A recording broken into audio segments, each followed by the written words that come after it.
छत्तीसगढ़ में कड़ाके की ठंड, मैनपाट का तापमान 4 डिग्री तक गिरा, ओस की बूंदें जमकर बर्फ बनी। दुर्ग में रात का तापमान 7 डिग्री कम, उत्तरी हिस्से में शीतलहर। पेंड्रा और अंबिकापुर में सुबह और शाम अलाव का सहारा। मौसम विभाग का कहना है कि अभी 4 से 5 दिन तक ऐसे ही सर्द हवाएं चलती रहेंगी। अमित बघेल पर 5,000 रुपए का इनाम घोषित, गिरफ्तारी से पहले कैविएट दाखिल। रायपुर को मिली इंटरनेशनल वनडे मैच की मेजबानी, 3 दिसंबर को भारत और साउथ अफ्रीका के बीच होगी भिड़ंत। भूपेश बघेल बोले, अमित बघेल को सरकार दे रही है बढ़ावा। पलटवार में अजय ने कहा, छत्तीसगढ़ में क्षेत्रीयता का जहर बघेल ने बोया। रायपुर में कलेक्ट्रेट के बाहर आधी रात महिलाओं का धरना, अनुकंपा नियुक्ति की मांग। 1200 दिवंगत शिक्षा कर्मियों के परिजन अब भी इंतजार में। दिल्ली ब्लास्ट के बाद छत्तीसगढ़ में alert, airport, railway station, bus stand और धार्मिक स्थलों पर सुरक्षा बढ़ाई गई।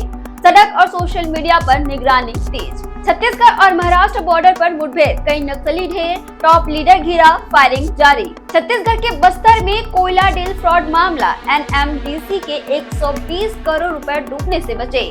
अमेरिकन कंपनी के नाम पर ठग ने अपना अकाउंट भेजा था, न्यूयॉर्क बैंक ने गड़बड़ी पकड़कर बैंक अकाउंट फ्रीज कर दिया। जांजगीर चांपा के ज्वेलरी शॉप में दिन दहाड़े चोरी, लाल बैग वाला आरोपी सोने की चैन से भरा डिब्बा लेकर बाइक से हुआ फरार। 60 किलो गांजा के साथ 2 अंतर्राज्यीय तस्कर गिरफ्तार, उड़ीसा से ट्रक में ले जा रहे थे यूपी। रायपुर में मोहल्ले वालों की डांट से नाराज 10 साल के बच्चे ने घर और गाड़ियों में लगाई आग। सरगुजा में बड़े बेटे ने पिता को पीट कर मार डाला, छोटी बहू के नाम जमीन की रजिस्ट्री करने से नाराज था। खैरागढ़ में चोर चोर कहकर चिल्लाने पर 13 साल की लड़की ने भाई बहन को कुएं में धकेला, दोनों की मौत। जशपुर में पति की हत्या कर लाश सूटकेस में छिपाई, पत्नी ट्रेन से फरार। बिलासपुर रेलवे अफसर पर महिला क्लर्क ने लगाया यौन उत्पीड़न का आरोप, बोली जिनकी सेफ्टी मांगते, कंफर्टेबल होकर मिलने और बॉयफ्रेंड के बारे में पूछते।